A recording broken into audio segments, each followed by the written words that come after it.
Bonjour tout le monde. Aujourd'hui, nous allons parler à propos de Voltaire et vous avez lu pour aujourd'hui, pour ce cours de toute façon, le roman Conte philosophique Candide de Voltaire, Marie-François Arouet, son véritable nom. En fait, un anagramme de Voltaire. On va en parler pendant ce cours. Alors pour commencer, on va voir ensemble ici brièvement le périple qu'a fait Candide, le personnage principal, le héros du roman, à travers le monde, en commençant bien sûr en Europe, voilà, en passant de toute façon en Westphalie, donc en Allemagne, là où il a grandi dans le château de Monsieur le baron de Tonnantén-Tronckh, voilà.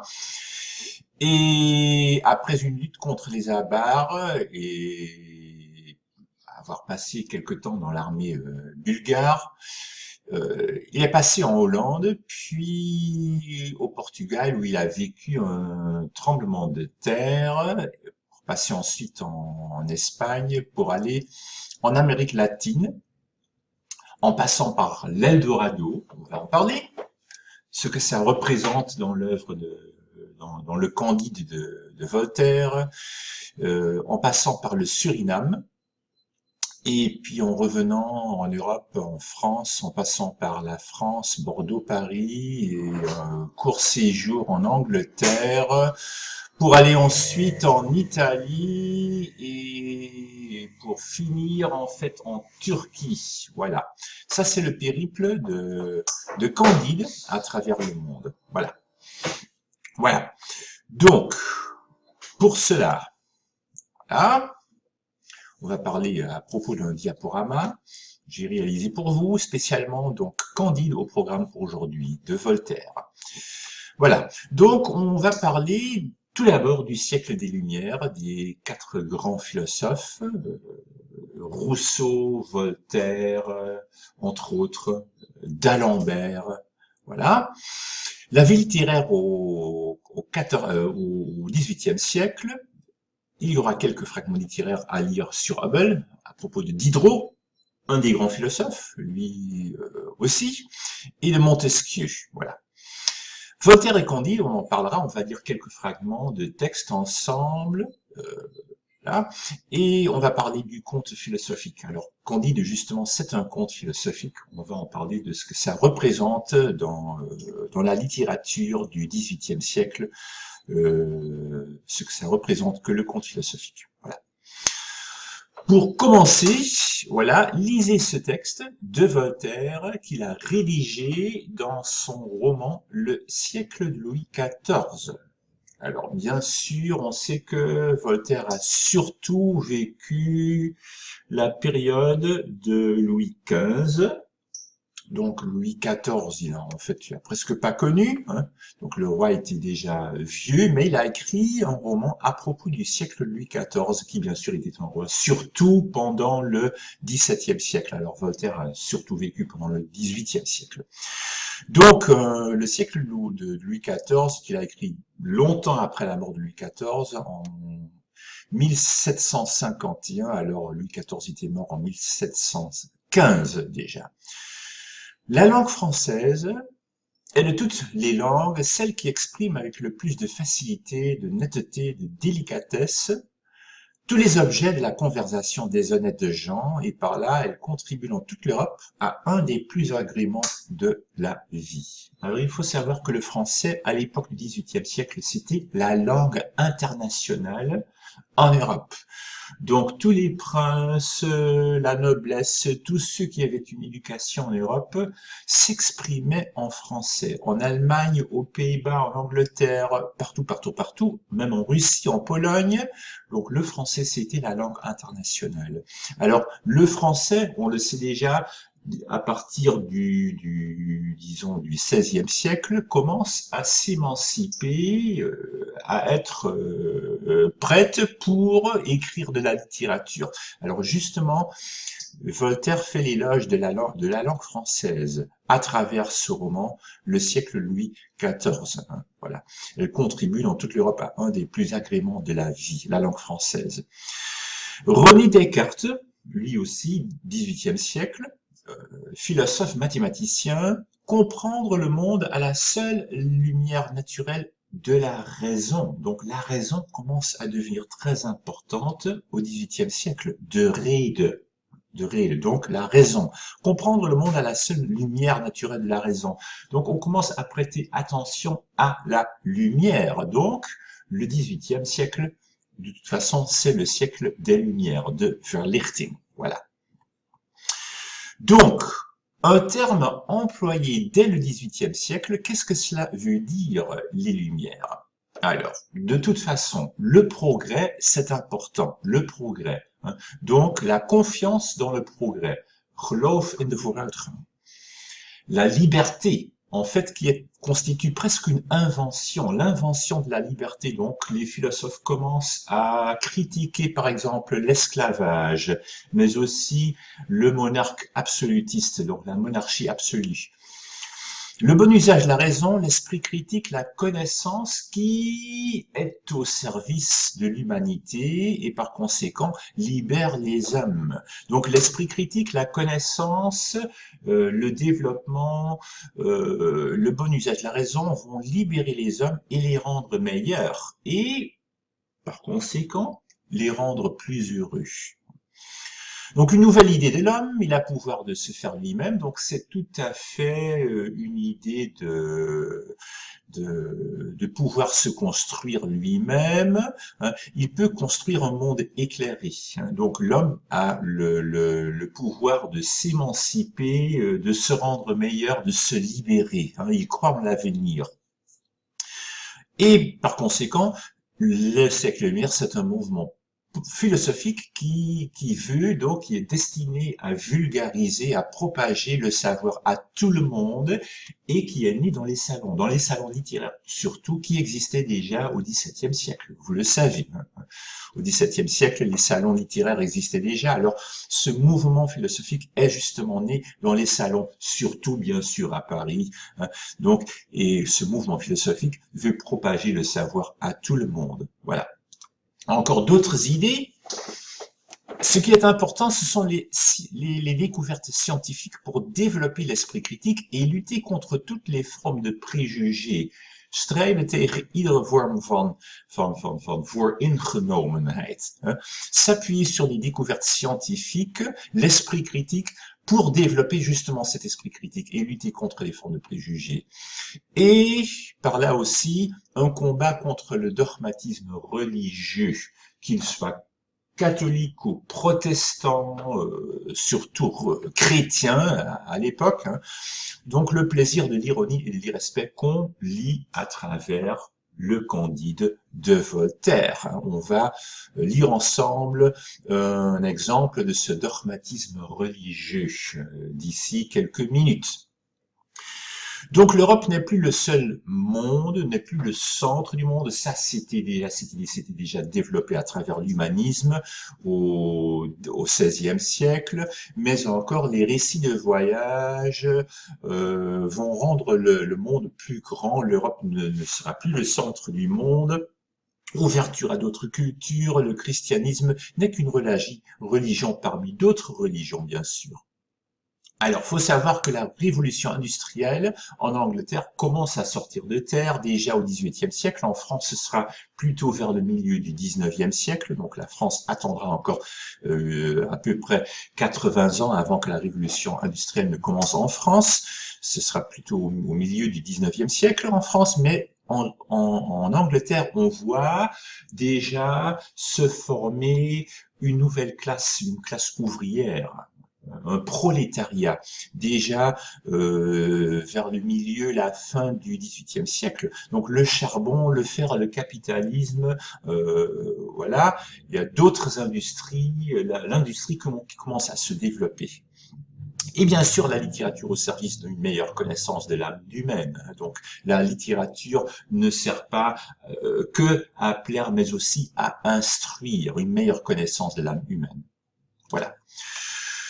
Donc, les gens du XVIIIe siècle, les philosophes Donc ceux qui propagent justement cette lumière, hein, cette idée de lumière, cette idée philosophique des lumières, s'intéressent à la science, donc à la raison, l'empirisme, donc la façon d'examiner les choses à l'esprit critique, fondé sur les sciences, à la politique, surtout à d'autres façons de gouverner un pays que par l'absolutisme monarchique, par le droit divin, la façon dont Louis XIV avait régné, et son successeur, bien sûr, Louis XV, c'était pareil. On commence à s'intéresser à l'histoire, à la religion, et on va constituer une encyclopédie, calquée sur une encyclopédie déjà préexistante en Angleterre, l'encyclopédie de Chambers, voilà. Alors la France va se doter d'une encyclopédie à elle, d'une propre encyclopédie, voilà, qui sera une œuvre collective écrite en une vingtaine, 25 années à peu près, entre à peu près 1750 et 1775, à peu près cette période, une œuvre collective, 150 auteurs en 35 volumes, voilà, les dates exactes 1751-1772, et cette encyclopédie a connu un grand succès à travers toute l'Europe. Voilà. Alors le but de cette encyclopédie, c'était donc de vulgariser toutes les connaissances acquises pour qu'elles ne se perdent pas, hein, pour qu'elles soient quand même conservées pour la postériorité. Donc le but, c'est la vulgarisation du savoir, propager tout le savoir à travers le monde, combattre l'intolérance, les préjugés, l'absolutisme, répandre l'idée du progrès. Le monde va changer pour le mieux. De wereld zal alleen maar beter worden als wij onze kennis ontwikkelen. Et de la fraternité universelle. Donc par là, elle va annoncer en fait la Révolution française qui ne sera pas loin, hein, voilà, parce que la Révolution française va s'annoncer vers la fin du XVIIIe siècle et commencera vraiment en 1789. Voilà. Donc diffuser partout les lumières de la raison. Et ben voilà le portrait de Denis Diderot qui est un des grands, les plus grands collaborateurs de l'encyclopédie française, ensemble avec le philosophe d'Alembert. Donc c'est lui en fait qui a vraiment entamé ce projet de l'encyclopédie, une œuvre collective, collaboration de 150 auteurs en 35 volumes. Voilà. Il a été beaucoup critiqué pour avoir rédigé, collaboré à ce projet d'ailleurs. Donc finalement, abolition de l'esclavage vers la fin du XVIIIe siècle, mais aussi des attaques anti-lumière, surtout contre Diderot qui aurait presque abandonné le projet de l'encyclopédie. Voilà, mais il a tenu bon. Donc l'importance des grands philosophes, Diderot, Voltaire, Montesquieu, d'Alembert, Rousseau, des philosophes qui ne s'appréciaient pas toujours entre eux. Par exemple, Rousseau et Voltaire se détestaient vraiment, voilà. Et la critique rationnelle de la monarchie absolue Dieu donne le pouvoir au roi. Alors cela va être complètement, cette idée va être complètement bouleversée. On va préconiser l'idée de démocratie. Donc justement cette idée, ce siècle de lumière va vraiment détruire l'autorité du roi et annoncer par là la Révolution française et promouvoir l'idée d'une démocratie. Alors pensez déjà, faites le lien entre l'Eldorado de Candide. De quelle sorte de pays s'agit-il lorsque Candide, avec son valet Cacambo, découvre en Amérique latine un pays qui s'appelle l'Eldorado. On va en parler, voilà. Alors, les 4 grands philosophes, pour les passer en revue brièvement, Diderot, il a écrit l'autorité politique, un texte que vous allez lire pendant ce thème, l'autorité politique.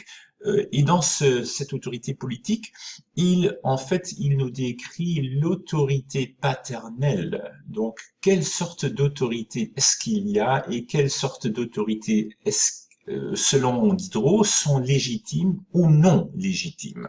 Donc l'autorité politique, un contrat entre le souverain et le peuple. Alors réfléchissez à notre royaume, les Pays-Bas. Quelle sorte de contrat est-ce qu'il y a entre le souverain, Willem-Alexander, hein, le roi, et le peuple? Alors là, le roi, en fait, il n'a pas de pouvoir réellement. Aux Pays-Bas, de toute façon, c'est le chef d'État, mais le pouvoir est délégué à un premier ministre qui gouverne au nom du roi. Hein, donc le gouvernement au nom du roi, mais le roi n'est pas responsable. Donc nous avons un gouvernement démocratique, un régime démocratique. Voilà.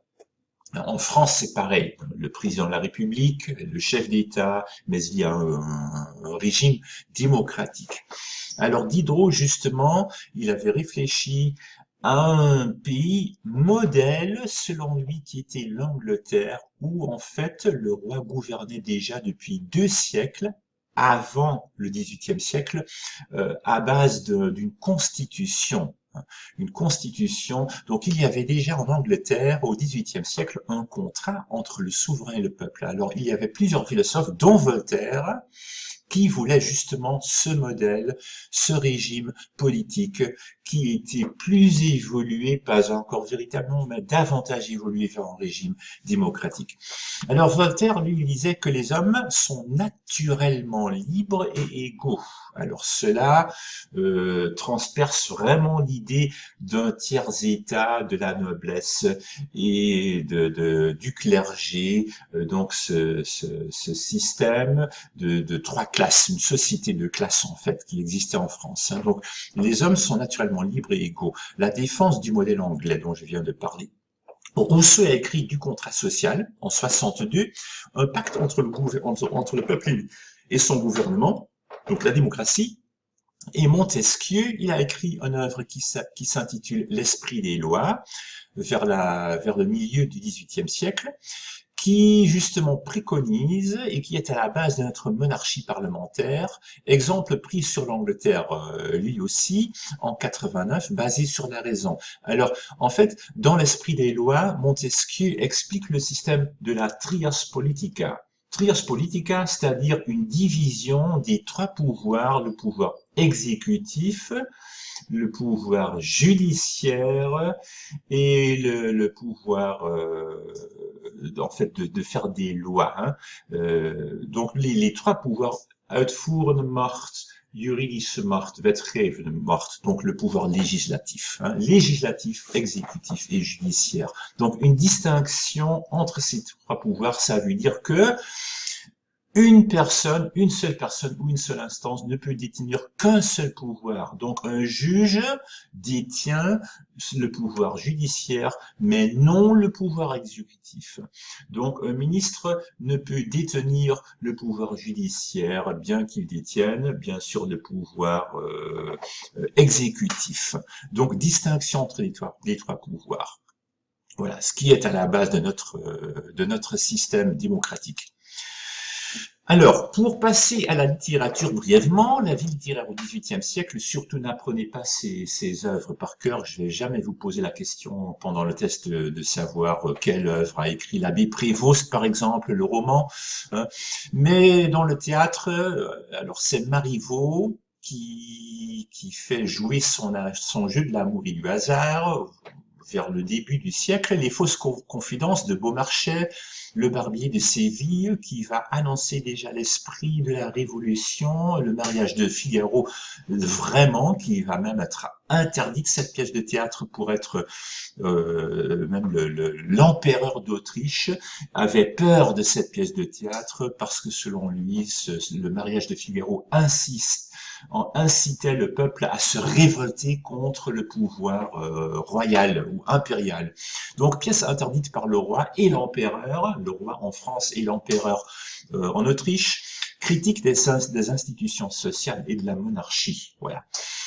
Par rapport au roman, l'abbé Prévost qui va écrire Manon Lescaut, Montesquieu, les lettres persanes, vous allez lire un extrait des lettres persanes. Voilà. Donc en fait, 2 Persans venus de la Perse, donc l'actuel Iran, qui arrivent en France et qui vont pas vraiment critiquer peut-être, mais voir d'un œil critique la vie de tous les jours en France et critiquer tout ce qu'ils voient. Alors, ils vont critiquer en même temps le pouvoir politique, mais à travers des yeux d'étrangers. Alors, Montesquieu, lui, a toujours pu dire, alors c'est un roman, ce n'est pas mon avis à moi, c'est l'avis de deux étrangers, donc il pouvait se cacher derrière la vision de deux personnages principaux de ce roman épistolaire, brief roman, et dire, c'est pas mon critique à moi, c'est la littérature qui joue un rôle, et là, il pouvait donner un critique pour contourner la censure, justement. Rousseau, qui va écrire une œuvre littéraire davantage didactique, surtout l'éducation des jeunes gens, dans la nature, loin des villes. Alors lui, il va écrire les confessions, on va lire des confessions en partie pour le thème 5, de toute façon. Les confessions, Laclos, les liaisons dangereuses, Voltaire, Candide, ce qu'on a lu, Diderot a écrit La religieuse et Jacques le fataliste. Voilà. Donc, pour ce module, pour ce thème, vous allez lire quelques fragments littéraires sur Stobel, l'autorité politique de Denis Diderot, et un extrait des lettres persanes, la lettre 24, Rika à Ibn, écrite par Montesquieu en 1721. Voilà. Alors, pour commencer avec le roman, le conte philosophique Candide de Voltaire, voilà son portrait de Voltaire, un tableau. Un livre n'est excusable qu'autant qu'il apprend quelque chose. Alors essayez de réfléchir sur cette phrase. Qu'est-ce que cela veut dire? Un livre n'est excusable qu'autant qu'il apprend quelque chose. Alors, selon vous, qu'est-ce que ça veut dire? Een boek hoort je dus iets te leren. Net excusable que is alleen maar te excuseren wanneer, mits het je iets leert. Donc, il ne faut pas écrire des romans parce qu'on veut écrire des romans. Non, on écrit un roman lorsque on veut vraiment donner un message, apprendre quelque chose. Et ben voilà. Candide ou l'optimisme? Mais ce qui frappe, c'est que l'auteur ne serait pas Voltaire lui-même, mais traduit de l'allemand de Monsieur le docteur Ralph. Donc, de toute façon, là, Voltaire semble se cacher derrière quelqu'un d'autre, traduit de l'allemand, donc ce livre aurait été écrit dès l'origine en allemand et traduit par le docteur Ralph. Donc, l'auteur serait inconnu. Alors, nous savons bien évidemment que l'auteur est Voltaire, bien qu'il l'ait nié quand même. On va le voir à la fin. Mais là aussi, Voltaire cherche à se cacher derrière quelqu'un d'autre. Ce roman serait traduit de l'allemand par un certain docteur Ralph. Voilà. Alors, Voltaire lui-même, anagramme de François-Marie Arouet. Donc, lorsqu'on regarde de plus près le nom Arouet, le U c'est le V, le O c'est le O bien sûr, le A figure dedans et le jeune, on prend le L de Voltaire dans le, et puis on aboutit grosso modo pour Arouet le jeune à Voltaire, qui est un anagramme de Arouet le jeune. Voilà. A vécu pour la plus grande partie de sa vie pendant le XVIIIe siècle, donc comme je l'ai dit au début, il n'a presque pas connu le roi Louis XIV, qui était déjà un roi très vieux à l'époque de sa naissance. Par contre, il a écrit une œuvre littéraire vaste. Plus de 20 000 lettres nous sont parvenues. Donc, on a toujours dans notre possession 20 000 lettres de Voltaire. Il a entretenu une correspondance avec presque la totalité de la noblesse européenne. Alors, ces lettres nous sont restées. Donc, une correspondance énorme par lettres qui nous est restée. des pamphlets, des contes philosophiques, des réflexions philosophiques, le théâtre. Alors on peut se poser la question s'il était vraiment doué pour le théâtre ou pour la tragédie plutôt, on n'est pas toujours sûr. La poésie, on va lire une petite pièce de poésie, un petit poème tout à l'heure, mais une œuvre vaste, voilà. Et il est entré souvent en conflit avec les institutions du XVIIIe siècle en France, et pas qu'en France, mais aussi en Allemagne, parce qu'il a rendu visite à l'empereur allemand Frédéric de Prusse. Donc il ne s'était pas vraiment lié d'amitié avec Frédéric de Prusse, mais il a séjourné au cours de Potsdam, tout près de Berlin, Potsdam, Berlin, dans le château de Sans Souci pendant quelque temps, et il s'est brouillé avec Frédéric de Prusse, mais les deux hommes quand même avaient une certaine admiration. Hein. Donc en fait, Voltaire a vu dans Frédéric de Prusse un peu un monarque éclairé. Voilà. Et il a séjourné quelque temps dans son château Sans Souci pour s'enfuir de suite parce qu'il était persécuté quand même par l'empereur, pour rentrer en France. Mais en France, il a connu beaucoup de problèmes avec les institutions, donc avec l'Église, mais surtout avec le pouvoir du roi. Il a dû s'enfuir en Lorraine, qui était à l'époque une zone libre en France, en Lorraine, et il a dû quand même séjourner tout près de la Suisse. Donc, au moment où il devait s'enfuir de la France, il n'avait qu'à passer la frontière, en fait. Il est rentré à Paris à la fin de sa vie, où il était mort quelques mois après, et ses cendres reposent au Panthéon à Paris. Voilà. Donc il est entré souvent en conflit avec les institutions du XVIIIe siècle, c'est-à-dire qu'il a dû s'enfuir souvent parce qu'il était en même poursuivi par la police pour avoir critiqué le pouvoir du roi en la comparant avec le modèle anglais en fait. Alors, Pierre Misard, en 2007, il y a déjà eu 13 ans, à peu près, a nommé Voltaire le père des valeurs démocratiques d'aujourd'hui. Donc, lutte contre l'atteinte à la liberté et la lutte pour la tolérance.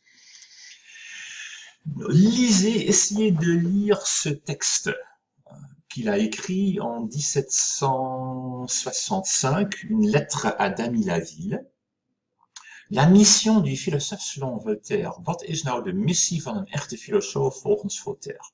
Alors, selon lui, selon Voltaire, un véritable philosophe défriche les champs incultes, ontgint nog ontgonnen velden, augmente le nombre des charrues, zorgt dat er meer ploegen bij komen. Par conséquent, les habitants occupent le pauvre l'enrichit, houdt zich bezig met de armen en probeert hem rijker te maken, encourage les mariages, établit l'orphelin, zorgt voor weeskinderen, ne murmure point contre les impôts nécessaires, komt niet in opstand tegen zinvolle belastingen, dus wel zinvolle belastingen, et nous savons que au XVIIIe siècle, il y avait pas mal d'impôts qui n'étaient pas nécessaires du tout, qui étaient là pour entretenir des guerres à l'étranger, etc.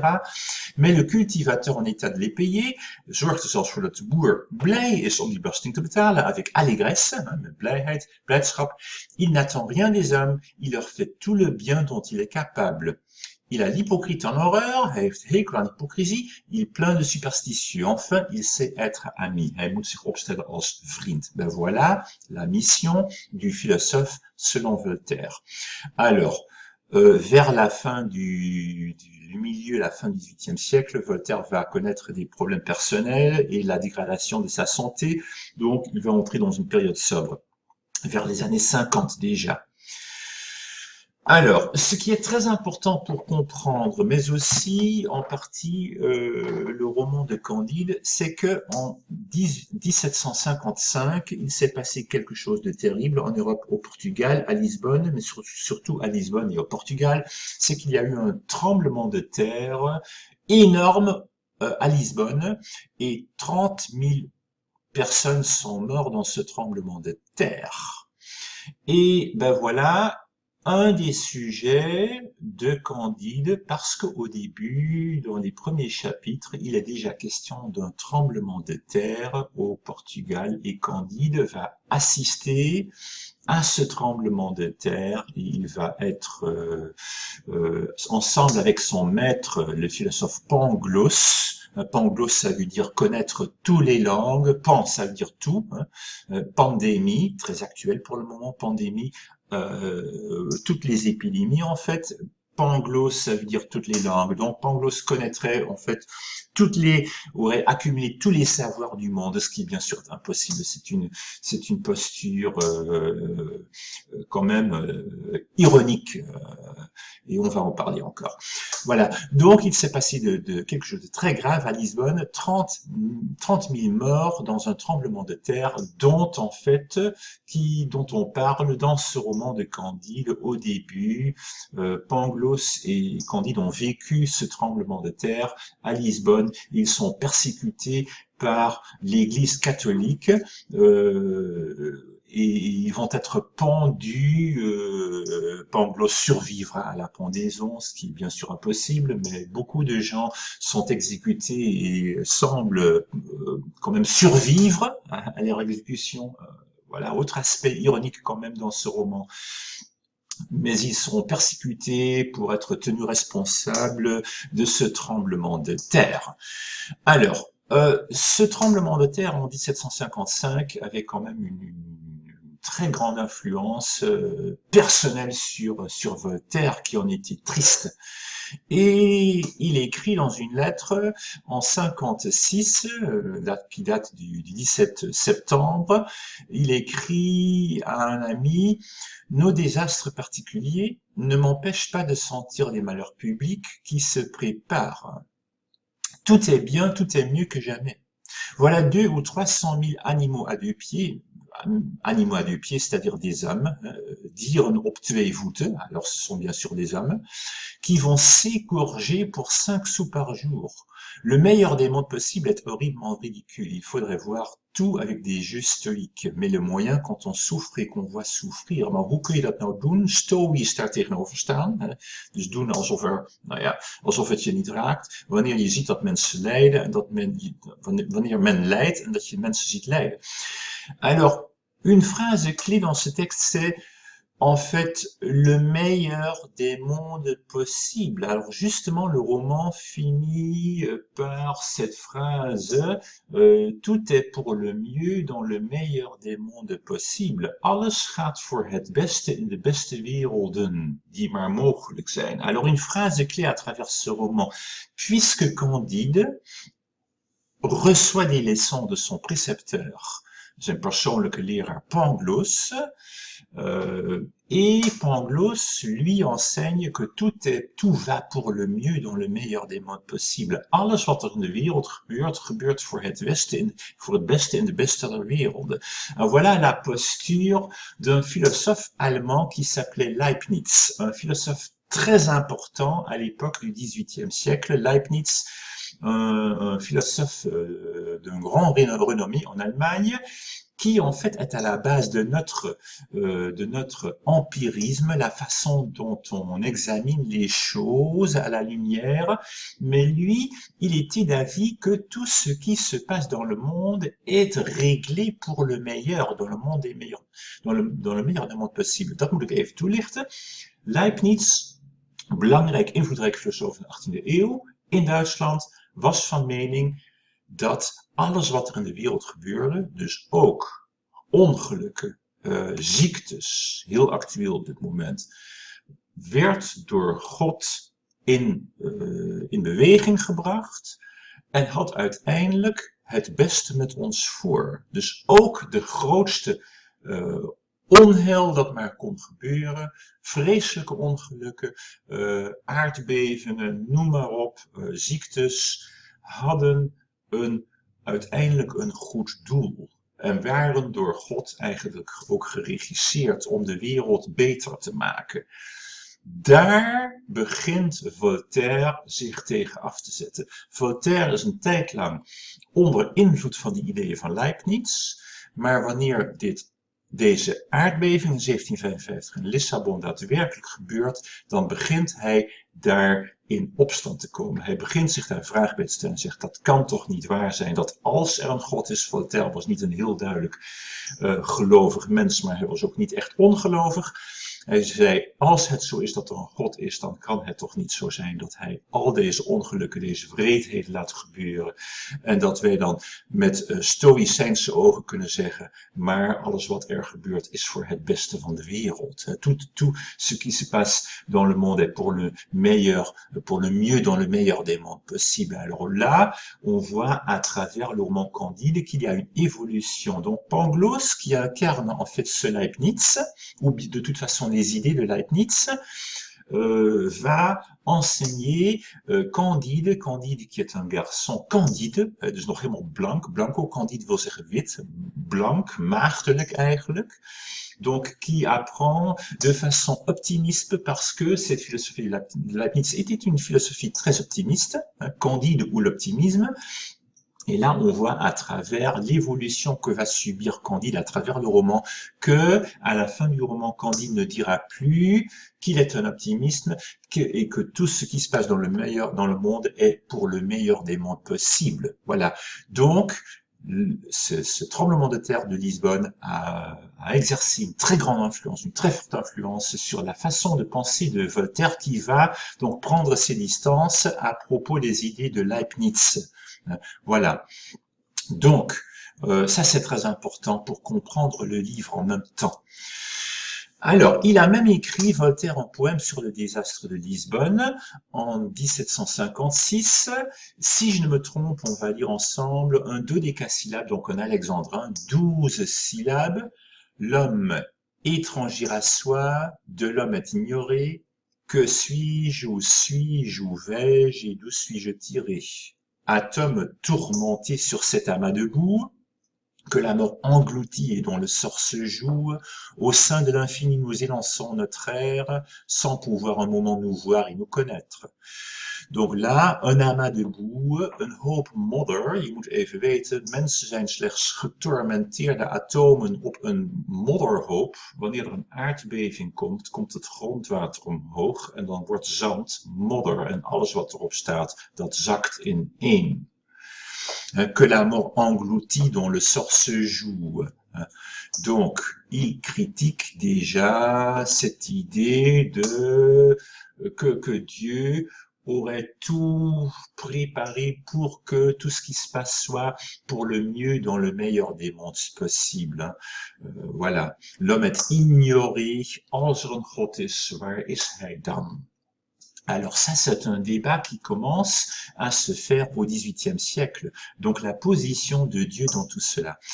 Donc, il dit déjà qu'il est difficile d'imaginer que cette horloge existe. Il n'est point d'horloger. Dus Voltaire vraagt zich af, dat horloge bestaat, maar er is kennelijk geen horlogemaker, of waar is dan de horlogemaker? Dat horloge, dat is natuurlijk de aarde, de wereld. Hè?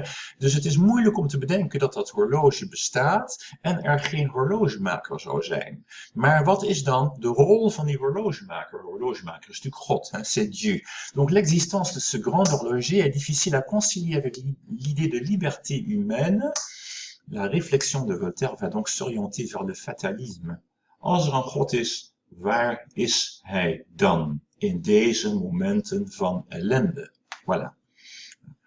Donc là, on constate que quand même Voltaire, c'est toujours actuel, hein, parce que il y a quand même en ce moment beaucoup de gens qui se posent la même question. Hein.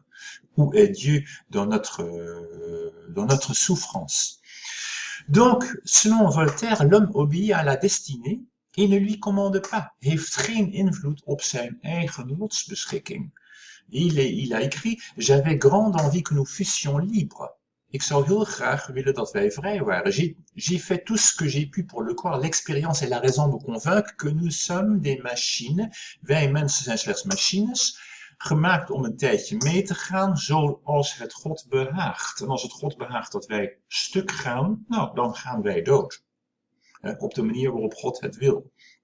Alors, donc on voit que ça va s'orienter vers un certain fatalisme. Donc la question est de savoir, donc ça c'est le débat qui se déroule au XVIIIe siècle, comment accorder la bonté et la toute-puissance du Créateur avec l'existence du mal. Hoe kun je nou goedheid en de goedheid van God, donc la toute-puissance, la bonté du Créateur, comment combiner avec l'existence du mal? Hoe kun je dat nou vergelijken, samentrekken? Hoe kun je dat nou vergelijken met het bestaan van het kwaad in de wereld? Donc ça, c'est un débat au début du XVIIIe siècle entre Bayle, l'existence du mal reste un mystère douloureux pour l'homme. Voilà. Donc on ne sait pas, on ne peut jamais comprendre pourquoi il y a l'existence du mal, ça reste un mystère douloureux pour l'homme. Et Leibniz, ce philosophe allemand, tout puissant, parfait, juste et bon, Dieu n'a pu que pour vouloir le monde tel qu'il est. Donc, on ne peut pas critiquer Dieu parce que tout ce qu'il fait, le bien et le mal, quand même, c'est vouloir le monde tel qu'il est de la perspective de Dieu. Donc, toute hypothèse différente témoignerait d'une sorte d'imperfection divine. Dus als je zou beweren dat het kwaad niet door God ingezet is om het goede te bereiken, dan zou je eigenlijk zeggen dat God niet perfect is. Donc, toute hypothèse différente témoignerait une sorte d'imperfection divine qui serait en contradiction avec l'idée de Dieu comme bon et parfait. Donc, ce débat entre Bayle et Leibniz va orienter la discussion sur la religion, donc la place de Dieu là-dedans. Donc, on voit quand même que Voltaire a du mal à s'orienter par rapport à ces deux postures. De toute façon, il va prendre ses distances par rapport aux idées de Leibniz. Donc, il ne dira plus que le monde, que tout ce qui se passe dans le monde est pour le mieux dans le meilleur des mondes possibles. Voilà. Donc, par conséquent, s'il y avait moyen de mieux faire, il y aurait quelque chose à corriger dans les actions de Dieu. Alors, selon Leibniz, ce serait quand même inouï. Pensez à cela. Donc, les théories de Leibniz, un grand succès en Europe, des Leibniziens parmi les amis de Voltaire, qui lui aussi a été séduit un certain temps par ces théories, mais à partir de 52, Voltaire va donc accumuler des arguments contre cet optimisme de Leibniz, incarné dans son roman par le personnage de Candide, qui est donc l'optimisme. Tout ce qui se passe dans le monde, c'est pour le meilleur des mondes possibles. Voilà. Donc, dans Pangloss, il fait une caricature de la pensée leibnizienne. Pourquoi? Mais il ne réussit pas à résoudre ce problème. Pourquoi donc souffrons-nous sous un maître équitable? Waarom lijden wij nou onder een rechtvaardige meester, schrijft hij in 1756. Voilà. Alors, c'est peut-être presque le moment de lire quelques fragments. Alors, Pangloss, il enseigne la métaphysico-théologo-cosmolonigologie. Alors, qu'est-ce que c'est la métaphysico-théologo-cosmolonigologie? Alors, c'est du non-sens complet. Vraiment du non-sens complet. Grote nonsens. Dus hier zien we al, we gaan het zo lezen in het eerste hoofdstuk, de grootste nonsens. Pangloss, die onderwijst kennelijk alles wat er maar in de wereld te onderwijzen valt. Dat is natuurlijk tout à fait impossible. La métaphysico-théologo-cosmolonigologie. Donc là, il fait déjà une caricature de Pangloss, qui Pangloss représente en fait plus ou moins Leibniz, les idées de Leibniz, que tout est pour le mieux dans le meilleur des mondes possibles. Alors, il peut enseigner tout ce qu'il y a à enseigner, c'est impossible. Examiner les problèmes de la foi à la lumière, et la raison va ouvrir la voie à l'athéisme. Alors ça, c'est quand même un des risques de ce siècle des Lumières, que l'idée de progrès, l'idée de l'esprit critique mènerait quand même à une sorte d'athéisme. Donc Dieu ne va plus occuper une place très centrale à travers ce siècle des Lumières. Donc, le fil directeur de Candide, interrogation et doute qui hantent le siècle des Lumières. Donc, en fait, à travers ce Candide de Voltaire, Voltaire va mettre en doute beaucoup d'idées beaucoup d'idées qui existaient au XVIIIe siècle. Interrogations et doutes qui hantent le siècle des Lumières, mise en œuvre narrative d'un problème philosophique, la question de l'optimisme de Leibniz et l'histoire d'un jeune garçon qui a le jugement assez droit et un esprit simple. Et on va le voir dans le premier fragment. Prenez le chapitre, le chapitre 1, on va lire ensemble un texte et on va voir de quelle façon cette idée d'optimisme et de jugement assez droit, un esprit simple, vont se montrer à travers ce premier chapitre. Voilà. Alors, chapitre 1. Comment Candide fut élevé dans un beau château et comment il fut chassé d'icelui. En hoe hij eruit verjaagd werd uit dat kasteel. Alors, le château se trouve en Westphalie, donc qui est en fait de l'autre côté de la frontière, dicht bij Enschede, zeg maar. Het bestaat natuurlijk helemaal niet, dat kasteel is allemaal verzonnen, want het is echt een verzonnen verhaal, mais en Westphalie. Alors, vous allez voir que Voltaire critique en même temps les noms allemands, donc la langue allemande en même temps, hein, donc en se servant de noms grotesques. Voilà. Il y avait en Westphalie, dans le château de monsieur le baron de Thundertentronckh, un jeune garçon à qui la nature avait donné les mœurs les plus douces, sa physionomie annonçait son âme, zijn uiterlijk kondigde al zijn ziel aan. Il avait le jugement assez droit avec l'esprit le plus simple. C'est, je crois, pour cette raison qu'on le nommait Candide. Let op, woorden als le plus, hij overdrijft, hij gebruikt heel veel overdrijving om die ironie aan te tonen, pour montrer en fait l'aspect ironique du texte.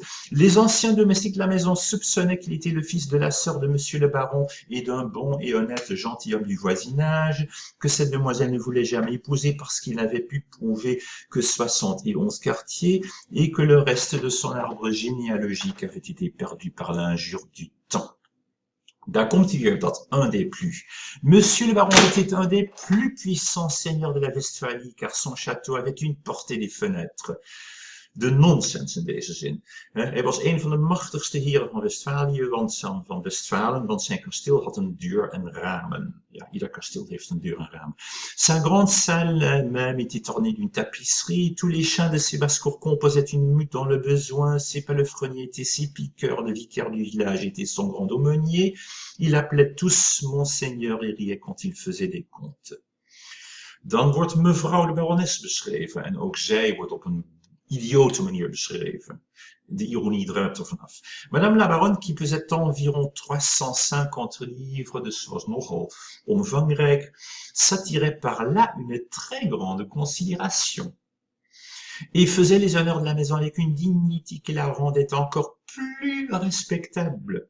Sa fille Cunégonde, ze had een dochter, Cunégonde, âgée de 17 ans, était haute en couleur, fraîche, grasse, appétissante. Dus zag er heel goed uit. Le fils du baron paraissait en tout digne de son père. Le précepteur Pangloss était l'oracle de la maison. Et le petit Candide écoutait ses leçons avec toute la bonne foi de son âge, de son caractère. Pangloss enseignait la métaphysico-théologo-cosmologologie. Il prouvait admiratement qu'il n'y avait point d'effet sans cause. Hij kon heel goed aantonen dat er geen effect was zonder oorzaak. Dat is Leibniz. Leibniz, als nog steeds belanghebbend filosoof, ook in deze tijd grondlegger van het empirisme, geeft aan het oorzakelijk verband. Dus alles wat er gebeurt heeft een oorzaak. En in dat opzicht is Leibniz nog steeds een heel belangrijk filosoof in onze tijd. Hij staat dus wel degelijk aan de basis van de huidige wetenschap. En hier speelt daar Voltaire ook een beetje mee. Donc il prouvait qu'il y avait toujours un effet et une cause pour cet effet. Donc il prouvait admirablement qu'il n'y avait point d'effet sans cause et que dans ce meilleur des mondes possibles, le château de Monseigneur le Baron était le plus beau des châteaux et madame la meilleure des baronnes possibles. We zien de overdrijving ervan afstralen. Il est démontré, het is bewezen, daar hebben we weer effect en cause, oorzaak en effect. Il est démontré, disait-il, que les choses ne peuvent être autrement, car tout étant fait pour une fin. Alles heeft een doel. Alles is ergens om een goede reden, of het nou slecht is of kwaad is. Tout est nécessairement pour la meilleure fin. En alles heeft ook een goed doel, of het nou slecht of kwaad is. Remarquez que les nez ont été faits pour porter des lunettes, want neuzen hebben nou eenmaal zijn gemaakt om brillen te dragen. Aussi avons-nous des lunettes. We hebben dus ook brillen. Les jambes sont visiblement instituées pour être chaussées, et nous avons des chausses. Les pierres ont été formées pour être taillées et pour en faire des châteaux. Aussi, Monseigneur a un très beau château. Le plus grand baron de la province doit être le mieux logé. Et les cochons étant faits pour être mangés, nous mangeons du porc toute l'année. Par conséquent, ceux qui ont avancé que tout est bien ont dit une sottise. Mensen die zeggen dat alles goed is, zeggen iets idioots. Il fallait dire que tout est au mieux, dat alles voor het beste is geregeld. Oké. Candide écoutait attentivement et croyait innocemment, car il trouvait Mademoiselle Cunégonde extrêmement belle, quoiqu'il ne prit jamais la hardiesse de le lui dire. Il concluait qu'après le bonheur d'être né baron de Thundertentronckh, le second degré de bonheur était d'être Mademoiselle Cunégonde, le troisième de la voir tous les jours et le quatrième d'entendre Maître Pangloss, le plus grand philosophe de la province et par conséquent de toute la terre. Maar dan gebeurt er iets. Er gebeurt iets dramatisch. En hier komen we eigenlijk een beetje bij de péché originel. De péché originel, dat wil zeggen de erfzonde. Hoe begint de Bijbel? De Bijbel begint met het verhaal van Adam en Eva. En wat gebeurt er? Het is de vrouw die ervoor zorgt dat wij als mensen en als mannen niet het paradijs zullen zien. Want de vrouw verleidt de man met de appel. En dat gaan wij hier ook zien. Dus we zien hier eigenlijk een soort van reprise du début de la Bible, le péché originel. Het is de vrouw die de man verleidt, de man wordt verleid, is eigenlijk het slachtoffer van de vrouw. Je proeft de ironie natuurlijk, uiteraard. En die ironie probeert Voltaire ook in te leggen, het is niet serieus. Maar we zien hier het verleidingsverhaal. Want Candide en Cunégonde zijn beide een jaar of 17, dat is de leeftijd waarop je verliefd wordt. En dat gebeurt dus ook. En hoe gebeurt dat nou? Hoe beschrijft Voltaire dat? Op een dag gaan Cunégonde wandelen en op een dag gaat ook Candide wandelen en ze komen elkaar op een bepaalde manier tegen. Dat gaat duidelijk worden. Un jour, Cunégonde, en se promenant auprès du château, dans le petit bois qu'on appelait parc, vit entre des broussailles le docteur Pangloss qui donnait une leçon de physique expérimentale à la femme de chambre de sa mère. Dr. Pangloss bespiedt zij die een leçon de physique expérimentale geeft, dus een experimentele effet et cause dus, een experimentele les in de bosjes, à la femme de chambre de sa mère. Kortom, ze zijn het aan het doen. Petite brune très jolie et docile. Comme Mademoiselle Cunégonde avait beaucoup de disposition pour les sciences, omdat juffrouw Cunégonde erg veel aanleg had voor wetenschap, elle observa, want je moet bij wetenschap eerst observeren, sans souffler, les expériences réitérées, de herhaalde bewegingen, experimenten, dont elle fut témoin, elle vit clairement la raison suffisante du docteur, les effets et les causes, et s'en retourna toute agitée, toute pensive, toute remplie du désir d'être savante. Dat wil ik ook als wetenschapster. Songeant qu'elle pourrait bien être la raison suffisante du jeune Candide, qui pouvait être aussi la sienne. Dat wil ik ook doen, maar dan met Candide. Dus ze komt Candide tegen. Elle rencontra Candide en revenant au château, et rougit, en ze bloosde. Candide, lui, rougit aussi. Elle lui dit bonjour d'une voix entrecoupée, et Candide lui parla sans savoir ce qu'il disait. Le lendemain, après le dîner, comme on sortait de table, Cunégonde et Candide se trouvèrent derrière un paravent, dat is zo'n kamerscherm. Cunégonde laissa tomber son mouchoir, Candide le ramassa, elle lui prit innocemment la main, le jeune homme baisa innocemment la main de la jeune demoiselle avec une vivacité, une sensibilité, une grâce toute particulière. Leurs bouches se rencontrèrent, hun monden ontmoetten elkaar, leurs yeux s'enflammèrent, hun ogen kwamen in vlammen. Leurs genoux tremblèrent, leurs mains s'égarèrent, hun handen verloren zich in elkaar. Mais hélas, monsieur le baron de Thundertentronckh passa auprès du paravent et voyant cette cause et cet effet, chassa Candide du château à grands coups de pied dans le derrière. Cunégonde s'évanouit, vile flauw, elle fut souffletée par madame la baronne dès qu'elle fut revenue à elle-même, et tout fut consterné dans le plus beau et le plus agréable des châteaux possibles. En Candide wordt het kasteel uitgejaagd. Het is voorbij met het geluk in het kasteel. Vervolgens gaat Candide een aantal reizen maken. Hij moet oorlog voeren in een leger tegen de Abaren, het Bulgaarse leger. Hij overleeft dat na gruwelijkheden te hebben gezien, heel veel mensen te hebben zien afgeslacht. Dat die veldslag wordt geschreven als een prachtige veldslag met een orkest. Eigenlijk wordt het hele leger vergeleken met een prachtig symfonieorkest. Maar de gruwelijkheden worden beschreven op een manier alsof alles wat er gebeurt voor het beste in de beste der werelden plaatsvindt. En hij gelooft dat nog steeds. En hij komt aan in een land waar hij een lesje gaat krijgen. En dat land dat heet Nederland. Hij komt in Nederland aan en daar wordt hij geconfronteerd met religieus dogmatisme, in dit geval van protestanten. Hoofdstuk, en we gaan lezen in dit perspectief hoofdstuk, eventjes opzoeken welk hoofdstuk dat is. Dat is hoofdstuk 3 en dan een beetje in het midden, in de zin: Ses provisions lui manquèrent quand il fut en Hollande. Zoek even rustig de passage op. Je moet even halverwege hoofdstuk 3 kijken. Hij komt na die slachting in dat Bulgaarse leger aan in Nederland. En hij komt aan op een plein waar een meneer staat te prediken in het openbaar. Dat hoeft niet per definitie een dominee te zijn, maar wel een heel gelovig man. En die staat in het openbaar te prediken. Dat was iets wat in Nederland tot in het begin van de 20e eeuw regelmatig gebeurde. Dus het was echt een fenomeen dat je zag in Nederland. In het openbaar prediken. En Voltaire komt er als jong jongetje met zijn ervaring van slachting in het Bulgaarse leger aan. En er ontstaat een gesprek tussen deze meneer. Ses provisions lui manquèrent, hij had dus honger, hij had geen geld meer, had niets meer te eten, Candide. Ses provisions lui manquèrent quand il fut en Hollande. Mais, ayant entendu dire que tout le monde était riche dans ce pays-là, iedereen zou rijk zijn in Nederland, et qu'on y était chrétien, en iedereen was een christen, moest je dus wel wat te eten kunnen krijgen. Il ne douta pas qu'on le traitât aussi bien qu'il l'avait été dans le château de monsieur le baron, avant qu'il en eût été chassé pour les beaux yeux de mademoiselle Cunégonde. Donc, il demanda l'aumône, hij vroeg om een aalmoes. Il demanda l'aumône à plusieurs graves personnages qui lui répondirent tous que, s'il continuait à faire ce métier, als hij daarmee doorging, on l'enfermerait dans une maison de correction pour lui apprendre à vivre. Dus toch niet zo christelijk.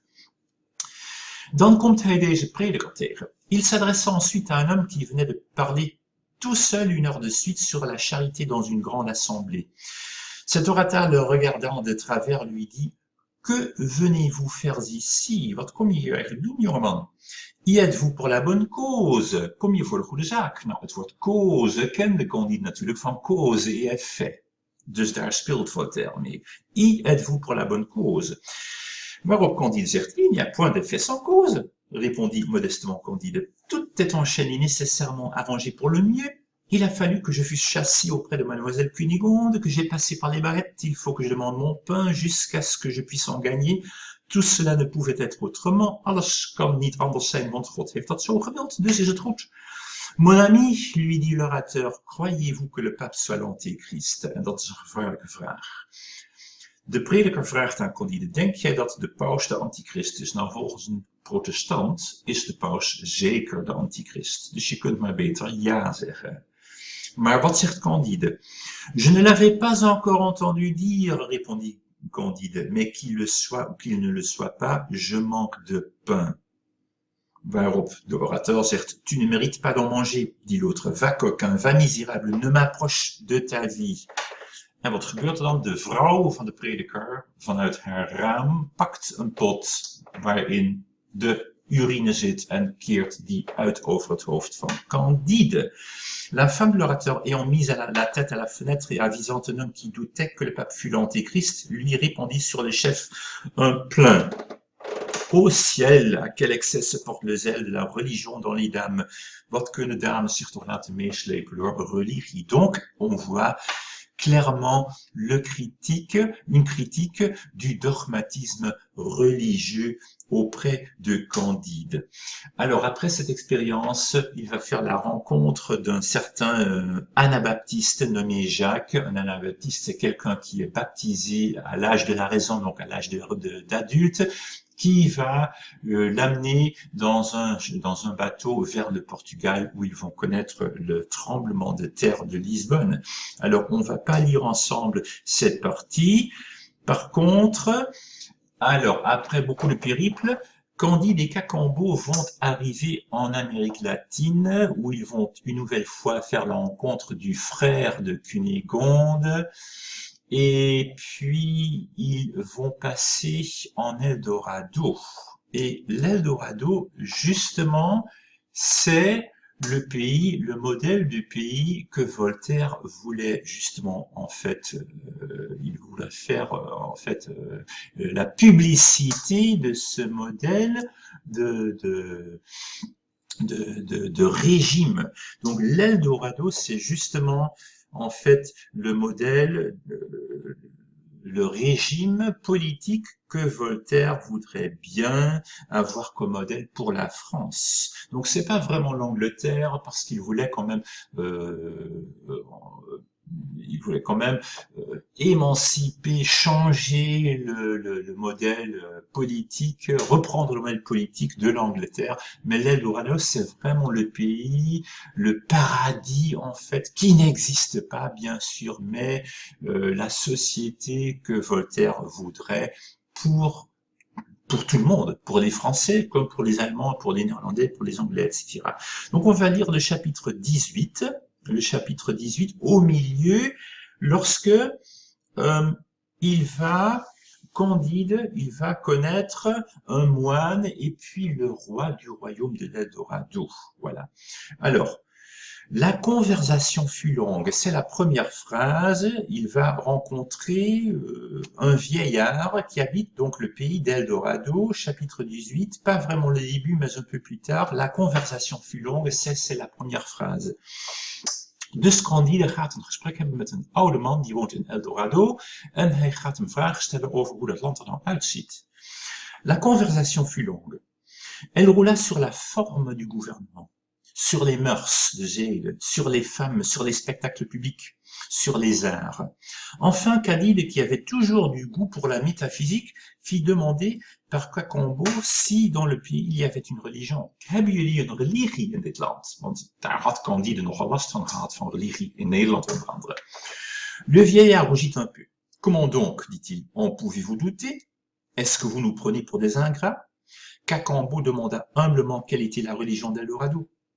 Le vieillard rougit encore. Est-ce qu'il peut y avoir deux religions?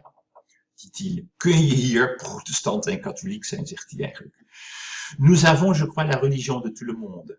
Nous adorons Dieu du soir jusqu'au matin. Kortom, waarom nou al die godsdienststrijd? We hebben allemaal dezelfde God. Waar maken we ons druk over? N'adorez-vous qu'un seul Dieu? Dit Cacambo, qui servait toujours d'interprète au doute de Candide. Apparemment, dit le vieillard, qu'il n'y en a ni deux, ni trois, ni quatre. Je vous avoue que les gens de votre monde font des questions bien singulières. Jullie stellen wel rare vragen. Candide ne se laissait pas de faire interroger ce bon vieillard. Il voulut savoir comment on priait Dieu dans Eldorado. Hoe bidden jullie dan tot God in Eldorado? Ben, nous ne le prions point, we vragen hem niks. Want bidden is natuurlijk feitelijk vragen. Dit le bon et respectable sage. Nous n'avons rien à lui demander. Il nous a donné tout ce qu'il nous faut. Nous le remercions sans cesse. We bedanken God alleen maar. Candide eut la curiosité de voir des prêtres. Donc, il a toch wel eens jullie priesters zien. Il fit demander où ils étaient.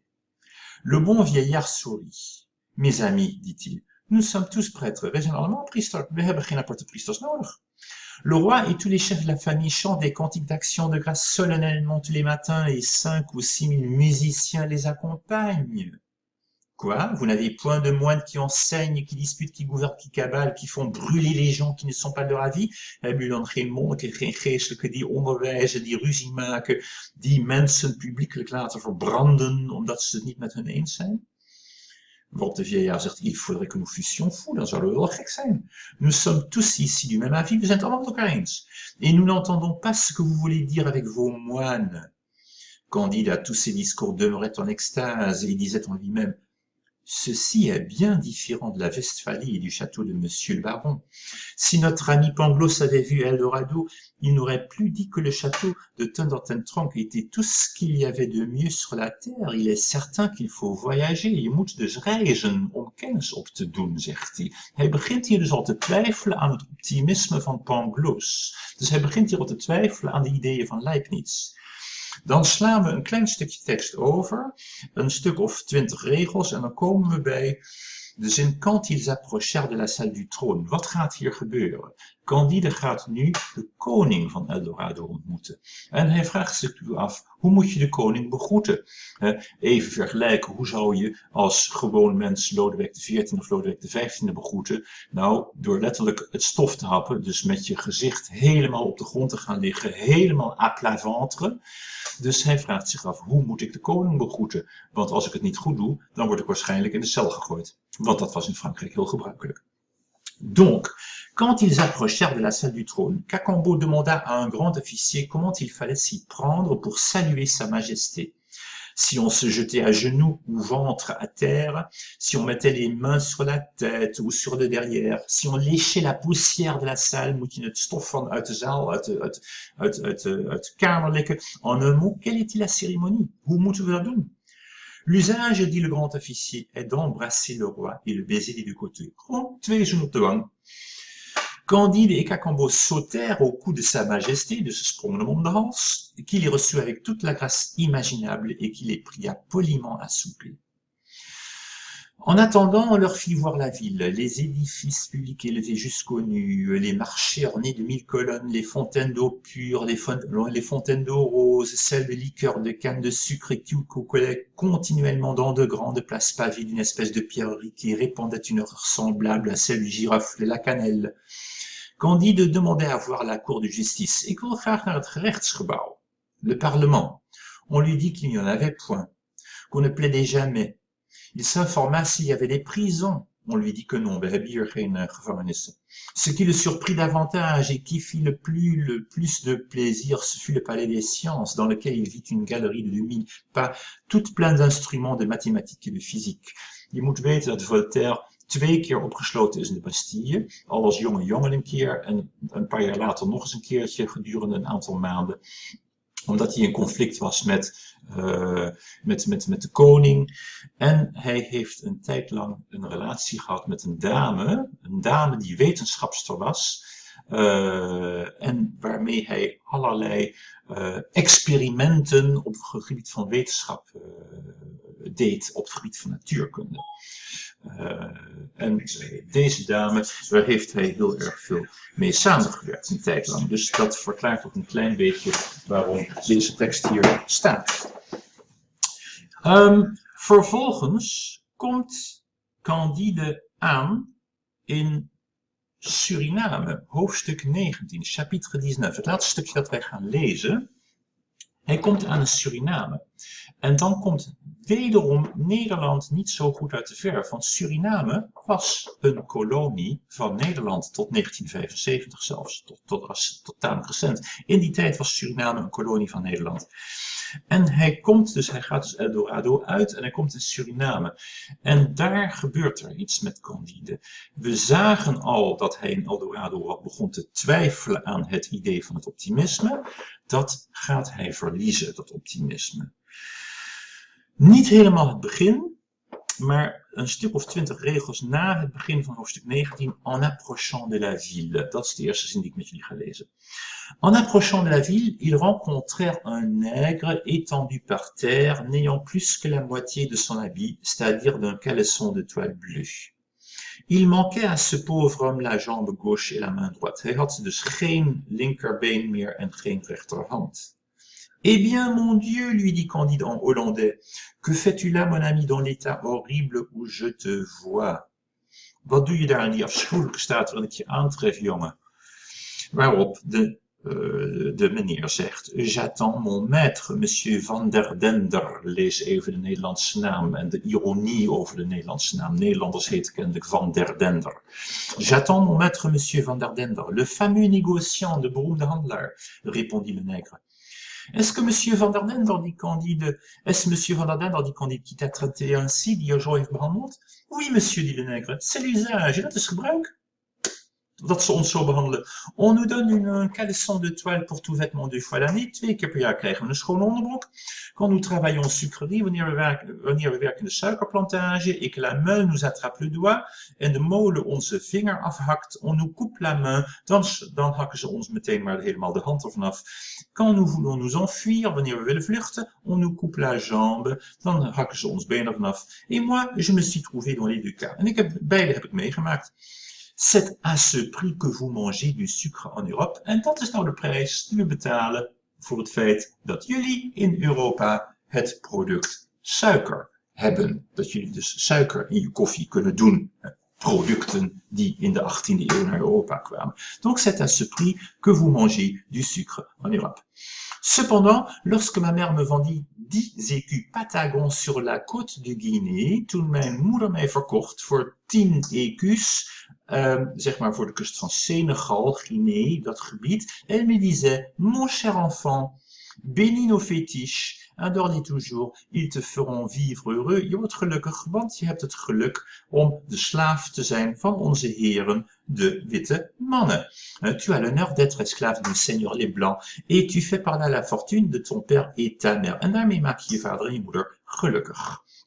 Hélas, je ne sais pas si j'ai fait leur fortune, mais ils n'ont pas fait la mienne. Ik weet niet of zij gelukkig zijn geworden, maar ze hebben niet mijn geluk gemaakt. Les chiens, les singes, les perroquets sont 1000 fois moins malheureux que nous.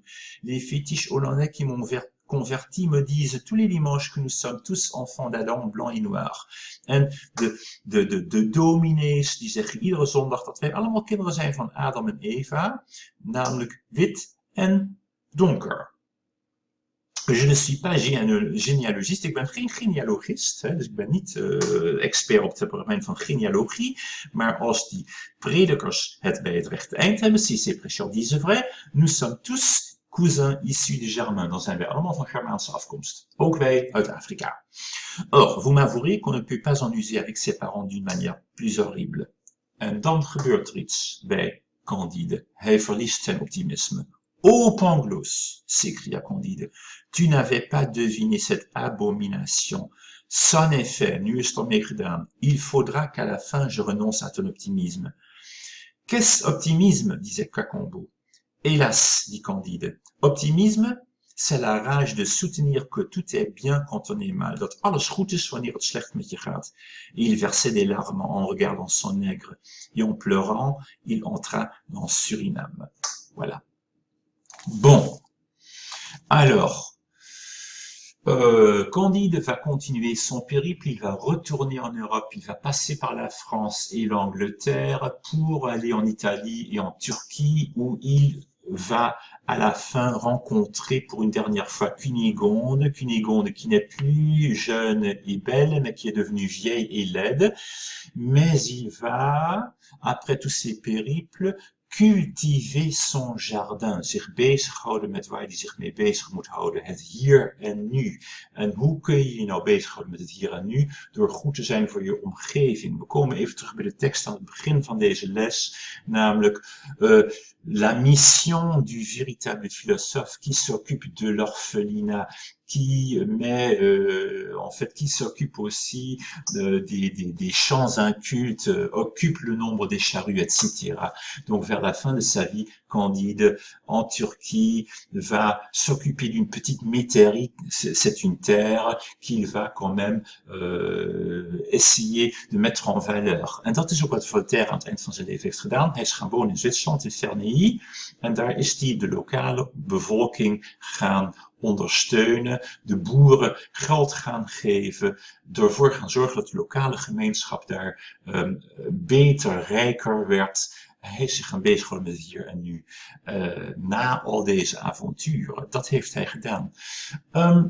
Pour finir ce cours, le conte philosophique. Puisque Candide, c'est un conte philosophique. Alors, c'est un genre difficile à définir parce qu'il faut concilier narration et réflexion philosophique. Un vertelling, parce que Candide, c'est une narration, donc c'est tout à fait inventé, mais peut-être pas à 100% parce qu'il y a quand même des choses réelles. Par exemple, le tremblement de terre, c'est réel. Hein.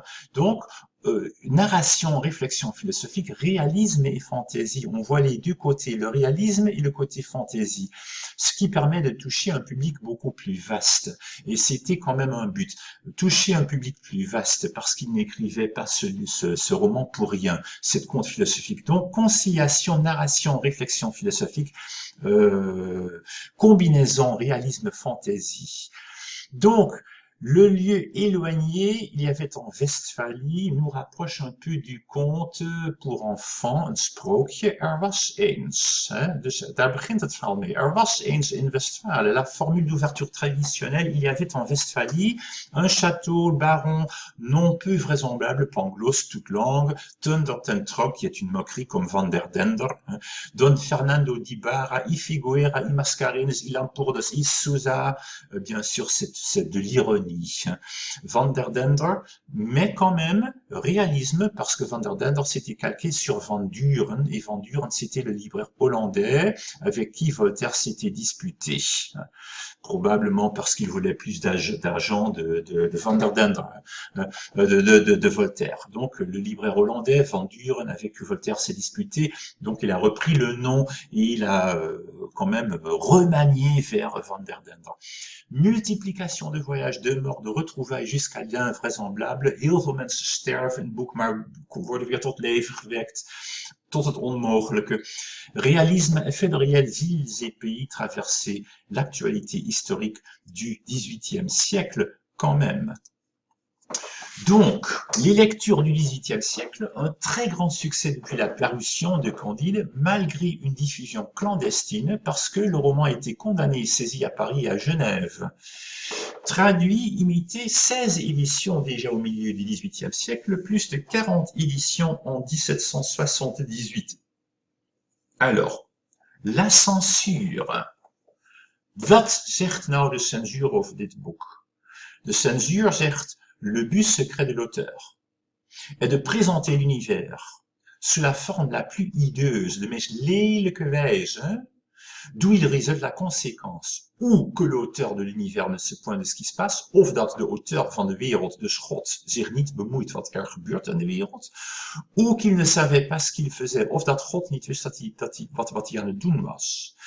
Dus dat is volgens Bonnet in 1759 het geheime doel van de auteur, hij noemt niet Voltaire, maar dat is de wereld te presenteren op de meest lelijke manier zoals die maar is, waaruit je dus de conclusie zou kunnen trekken dat de auteur, dus dat God zich of niet bemoeit met wat er op de wereld gebeurt, of dat God niet eens weet wat hij doet. Dus dat is de kritiek op dit boek. Alors, les critiques. Candide est un récit si mal écrit, zo slecht geschreven et si sot qu'il ne peut être l'œuvre de Voltaire. Fréron, dat was een literair journalist, groot vijand van Voltaire. Voltaire heeft veel last gehad van Fréron, erg veel last gehad zelfs van deze meneer. En Fréron beweert dat het zo'n slecht geschreven boek is en zo'n idioot boek, dat het eigenlijk niet eens het boek van Voltaire kan zijn. Dus Fréron zegt eigenlijk zelfs nog, Voltaire zou beter kunnen, maar de kans was groot dat Fréron heel goed wist dat dit het boek van Voltaire was. En hem eigenlijk op deze manier nog een steek onder water wilde geven. Zo slecht geschreven dat het niet eens van Voltaire kan zijn. Kan dus ook eigenlijk een soort van cynische bewering zijn van Fréron. Alors Voltaire lui-même, il a désavoué en être l'auteur. Donc, il a désavoué la publication pour échapper aux poursuites et aux sanctions. Donc, lui-même, il a écrit « J'ai vraiment autre chose à faire. Dieu me garde d'avoir la moindre part à cet ouvrage. God is mijn getuige dat ik ook maar het minste deel heb aan dit werk, heeft hij gezegd in 1759. Dus ik had wel wat anders te doen dan zo'n werk te schrijven. En dan zegt hij er vervolgens een paar jaar later, nog een korte tijd later over. J'ai lu enfin Candide. Ik heb zelf Candide maar eens een keertje gelezen. Il faut avoir perdu le sens pour m'attribuer cette coyonnerie. J'ai Dieu merci de meilleures occupations. Donc il nie complètement avoir écrit ce roman. Et ben voilà, la fin du cours. Quand même, j'espère que vous avez quand même apprécié ce livre et que vous pourrez vous-même lire les deux extraits, L'autorité politique de Denis Diderot et Les lettres persanes de Montesquieu pour pouvoir donner la réponse aux questions des deux fragments. Voilà. Donc, bonne chance et bonne journée à vous. Au revoir.